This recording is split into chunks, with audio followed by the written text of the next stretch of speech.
ለማን ብላችሁ ነው የምትደበሩት? ለየትኛው እድሜ ብላችሁ ነው የምትደበሩት? ለየትኛው ዓለም ብላችሁ ነው በዲፕሬሽን የምትቀመጡት? ቢ ሃፒ ኢንጆይ ዩር ላይፍ። ዲፕሬሽን አታስተናግዱ።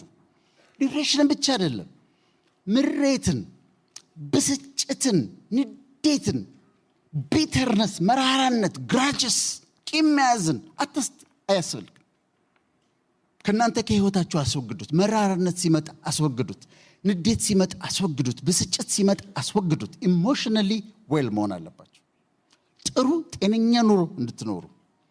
መንገድ ላይ የሚጠሏችሁ ሰዎች ካያችሁ፣ ጥቁሮች ቢሆኑ ነጮች ቢሆኑ የሎ ቢሆኑ፣ እናንተን አይደለም እኮ የሚጠሉት፣ ራሳቸውን ነው እኮ የሚጠሉት። ሰልፍ ሄትሬድ ስላላቸው ነው ለእናንተ ጥላቻ የሚያሳዩአችሁ። who cares አንተ ያልክ ተመናጨክ ምን አለ?